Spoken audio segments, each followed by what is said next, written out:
الحمد لله وكفى والصلاة والسلام على عباده الذين اصطفى. أما بعد فأعوذ بالله من الشيطان الرجيم. بسم الله الرحمن الرحيم. ما كان محمد أبا أحد من رجالكم ولكن رسول الله وخاتم النبيين.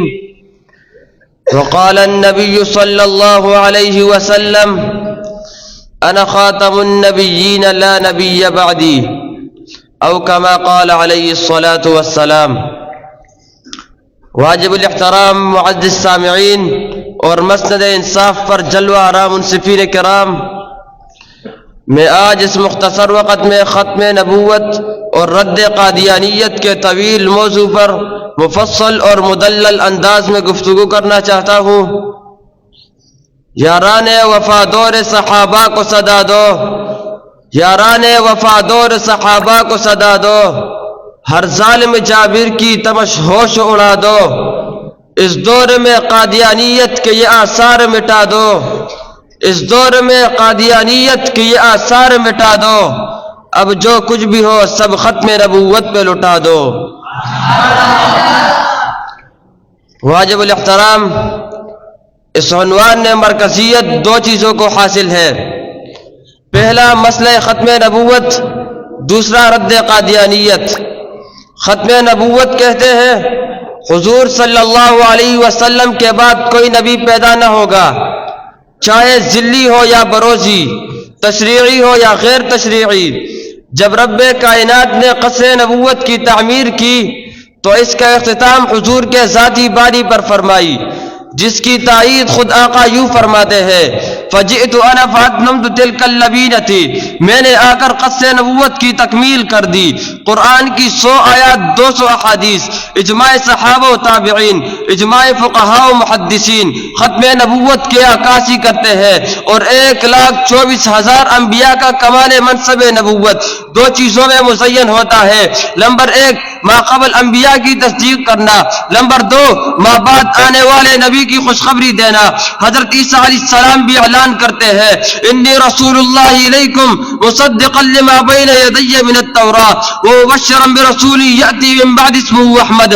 مگر میرے آقا کا کمال منصب نبوت اعلان ختم نبوت پر ہوتا ہے. چنانچہ رب الانبیاء سورۃ الاحزاب آیت نمبر 40 میں ارشاد فرماتا ہے: ما کان محمد ابا احد من رجالکم ولکن رسول اللہ وخاتم النبیین. اس آیت کی تفسیر خود آقا یوں فرماتے ہیں: انا خاتم النبیین لا نبی بعدی. اور سورۃ المائدہ آیت نمبر 3 میں ارشاد فرماتا ہے: الیوم اکملت لکم دینکم. اس آیت کی تفسیر رئیس المفسرین حضرت عبداللہ بن عباس فرماتے ہیں: لم ینزل بعد هذه الآیہ حلال و حرام. اگر اس آیت کے بعد کسی اور احکام کی ضرورت نہیں رہی، کسی اور دین کی ضرورت نہیں رہی، تو آپ ہی تو خاتم النبیین ہے. ارے عقیدہ ختم نبوت اتنا مضبوط عقیدہ ہے کہ جس کے بارے میں امام اعظم ابو حنیفہ رحمۃ اللہ علیہ فرماتے ہیں: من طلب منه علامۃ فقد کفر. اور انہی دلائل کے بنیاد پر ملا علی قاری فقہ اکبر میں لکھتے ہیں: دعوی النبوہ بعد نبینا کفرا بالاجماع. اس عقیدے کا منکر بھی کافر ہے اور اس عقیدے پر شک کرنے والا بھی کافر ہے. واجب الاحترام، میرے اور میرے اکابرین کا یہ عقیدہ ہے کہ مرزا غلام احمد قادیانی نبی ہو ہی نہیں سکتا، کیونکہ نبوت کے کچھ اوصاف ہے.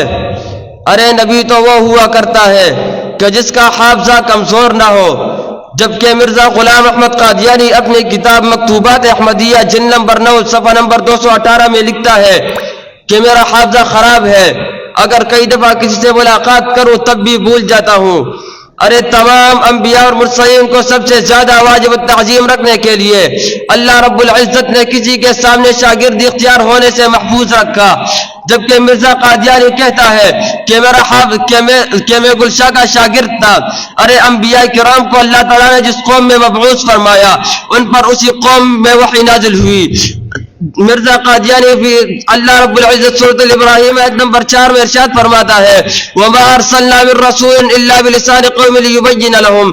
مرزا قادیانی بھی اپنے چشمہ معرفت روحانی خزائن میں اسی بات کو تسلیم کرتا ہے، لیکن اس کے برعکس مرزا کو کئی زبانوں میں وحی ہوتی ہے. مرزا قادیانی کہتا ہے کہ مجھے عربی، اردو، فارسی، عبرانی زبانوں میں وحی ہوتی ہے.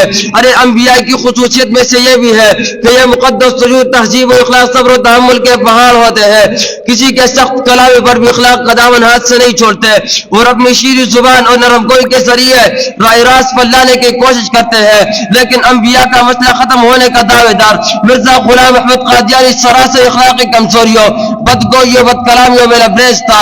چنانچہ اپنی کتاب روحانی خزائن میں تمام مسلمانوں کو ولد الحرام لکھتا ہے، تمام اولیاء کرام کو گالیاں دیتا ہے، حضرت عیسیٰ علیہ السلام کی گستاخیاں کرتا ہے، صحابہ اہل بیت کی توہین کرتا ہے، احادیث رسول کا استہزاء کرتا ہے.